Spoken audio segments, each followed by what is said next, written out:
Bonjour à tous et bienvenue sur ma chaîne dédiée aux études et à l'immigration internationale.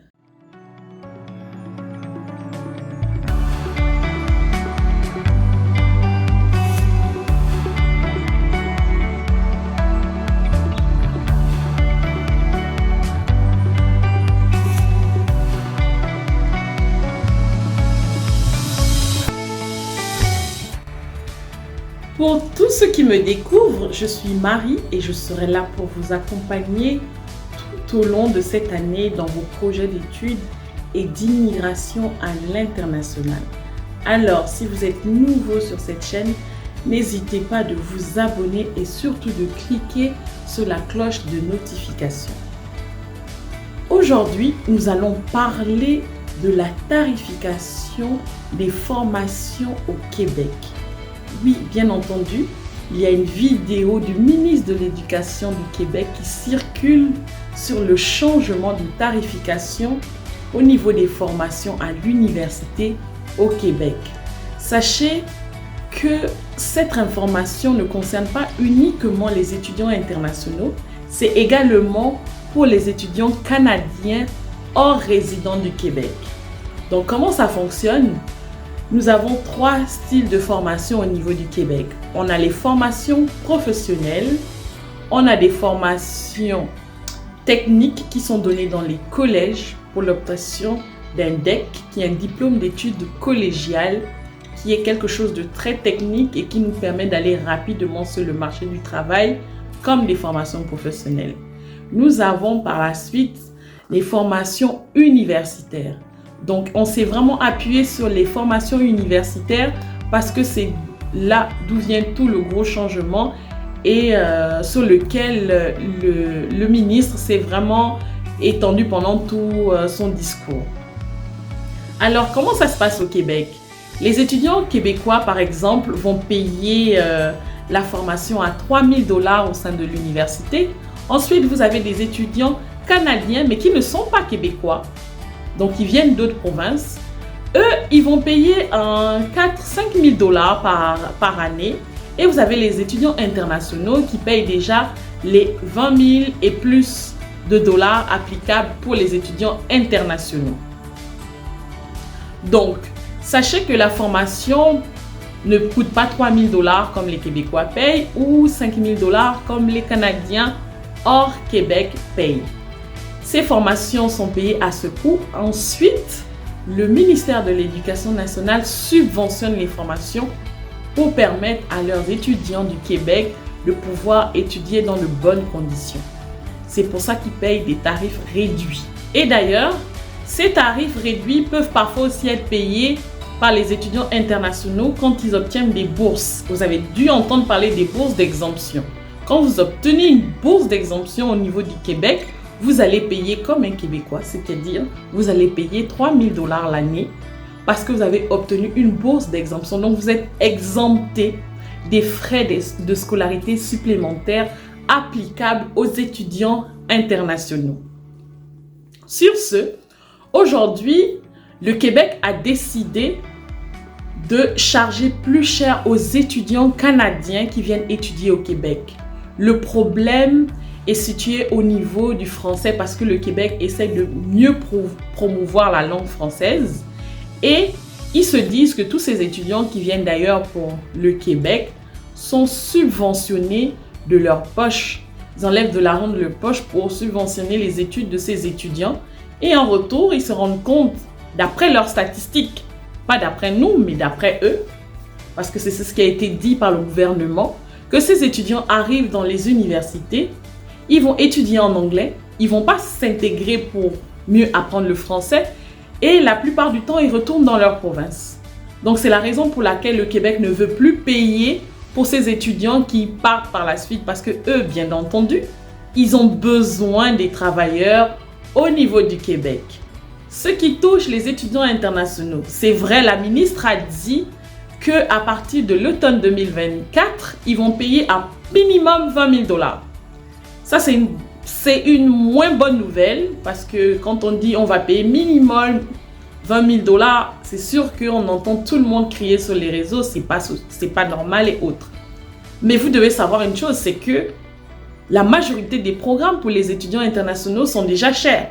Et ils payent déjà les plus de 20 000 dollars.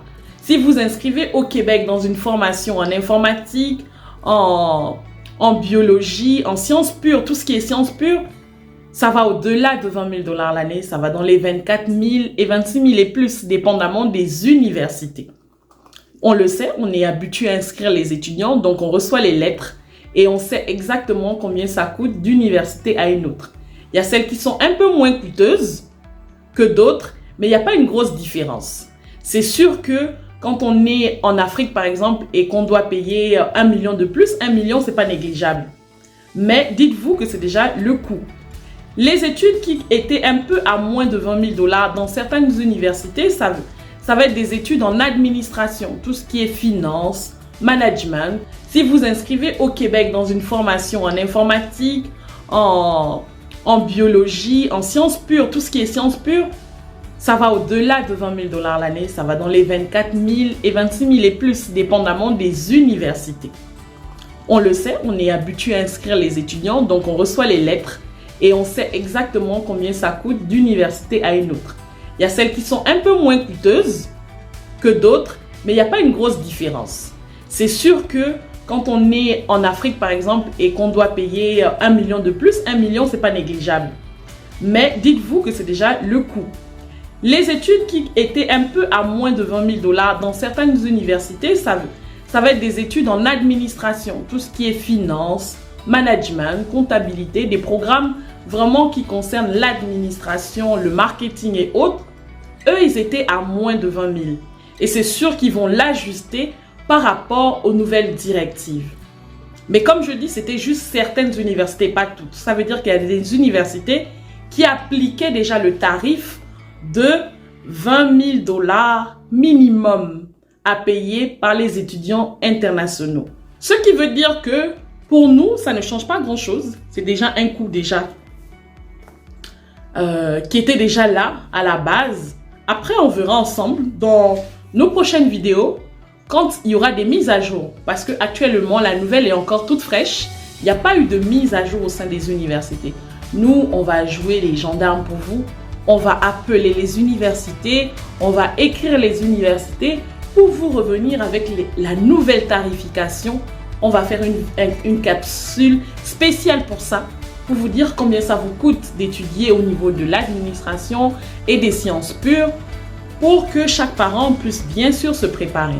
Mais sachez quand même que vous pouvez déjà vous inscrire parce que les inscriptions au Canada ont débuté depuis 2 mois pour l'automne 2024. N'attendez pas, inscrivez-vous car les places vont partir rapidement. Vous avez jusqu'au 1er mars pour compléter votre dossier si vous voulez commencer à l'automne 2024. Donc pour tous ceux-là qui ont déjà eu leur bac, qui ont commencé des formations professionnelles ou techniques et qui aimeraient par la suite commencer l'année scolaire l'année prochaine. Quand je parle de l'automne, c'est vraiment août et septembre. Les cours commencent entre le mois de août et septembre. C'est souvent la dernière semaine de août, début septembre, que les cours commencent au niveau du Canada. Donc, c'est maintenant que vous devez vous inscrire parce qu'il y a un système de quotas qui est là. Certaines personnes se retrouvent à la fin à ne pas avoir d'inscription tout simplement parce qu'il n'y a plus de place. Parfois, ce n'est pas votre dossier qui cause un problème. C'est juste que quand ils ont atteint le quota désiré dans les universités, quand vous venez par la suite, vous pouvez obtenir des refus tout simplement parce que vous êtes prise en retard. Donc, inscrivez-vous, c'est le moment. C'est le moment de vous inscrire à l'université dans vos programmes. Et ce n'est vraiment pas difficile de faire les inscriptions. On va vous faire une capsule spéciale pour vous dire quels sont les documents dont vous avez besoin pour votre inscription au niveau du Canada. Donc, ce qu'on retient, c'est que les Québécois vont toujours payer leur tarification. Les Canadiens vont passer du 4 000, 5 000 dollars à 17 000 dollars. C'est très dur pour eux. C'est une décision qui a été prise par le gouvernement. On ne sait pas s'ils vont reculer, mais ce qui est sûr, c'est que c'est parti. Ils vont payer ce prix à partir de l'automne 2024. Et pour les étudiants internationaux, oui, ça crie partout, 20 000 $, c'est super cher, mais c'est déjà ce que les étudiants internationaux payent. Pour tous ceux qui n'ont pas l'information, c'est déjà ça le coût des études au Québec pour les étudiants internationaux. Donc, il ne va pas avoir un gros changement. Et comme je disais, c'est vrai qu'en Afrique, quand on parle d'un changement, d'une différence de 2 000, 3 000 $, c'est quand même en CFA ou dans d'autres monnaies, on parle de millions, c'est quand même une charge qu'il faut vraiment prendre en compte. Donc, n'hésitez pas à nous écrire sur notre adresse courriel printandtrip@gmail.com. Nous sommes là pour vous accompagner, pour vous suivre. Prochainement, nous allons parler également dans notre prochaine capsule des différents programmes du système éducatif au Québec. Et n'hésitez pas, comme je le dis, si vous voulez continuer à nous suivre, de vous abonner et surtout de cliquer sur la cloche de notification. Sur ce, je vous souhaite de passer un excellent week-end et on se retrouve la semaine prochaine. Merci.